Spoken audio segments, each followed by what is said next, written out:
Rafael Nadal va très bien, merci pour lui. Touché au psoas et contraint à l'abandon à l'Open d'Australie, cette blessure s'est également réveillée début mars, l'obligeant à zapper la tournée américaine.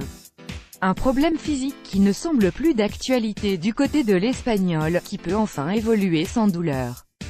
Visiblement à 100% physiquement, le numéro 1 mondial a profité de son duel face à Dominic Thiem, l'un de ses principaux rivaux sur terre battue, pour envoyer un message clair à la concurrence. Une fessée mémorable infligée par Rafael Nadal, qui montre que le patron du circuit va être très dur à battre sur sa surface fétiche. Sa meilleure perf, face à un top 10, c'est désormais une habitude pour l'Espagnol, celle de marquer son territoire dès le début de la saison européenne sur terre battue, pour décourager la concurrence. Et quoi de mieux que de le faire à Monte-Carlo, en principauté. Rafael Nadal est comme chez lui, vainqueur de 10 trophées depuis 2005. C'est ici que l'Espagnol construit ses futurs succès à Roland-Garros, en marquant les esprits par ses démonstrations de force face à ses rivaux. Contre Dominic Thiem, 7e joueur mondial, en quart de finale, Nadal a signé un succès écrasant 6-0, 6-2, pour remporter ses 31e et 32e sets consécutifs sur ocre.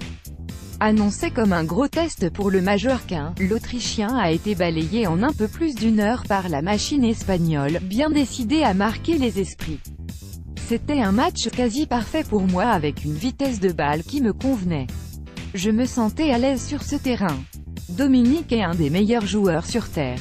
Je suis donc très satisfait. Comme à son habitude, le numéro 1 mondial a su élever son niveau de jeu face à un adversaire dangereux, pour afficher clairement sa supériorité. Rafael Nadal face à Khachanov à Monte-Carlo. Getty Images, c'est un excellent résultat, mais il n'est pas normal contre un tel joueur. Et pourtant, en dominant l'Autrichien, Nadal a ainsi égalé sa meilleure performance en carrière face à un top 10. Il n'avait également perdu que 2 jeux contre David Ferrer à Acapulco en 2013, et contre Thomas Berdych à Pékin la même année. C'est la 12e fois qu'il inflige un 6-0 à un membre du top 10.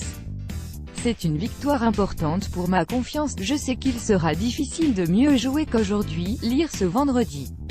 Mais mon objectif est de me reposer et de retourner sur le court avec la même énergie pour essayer de jouer de la même manière, a déclaré le tenant du titre à l'issue de la rencontre. À presque un mois de Roland-Garros, Rafael Nadal est déjà comme un poisson dans l'eau sur sa surface favorite. Le Majorquin impressionné semble déjà à son meilleur niveau. Le message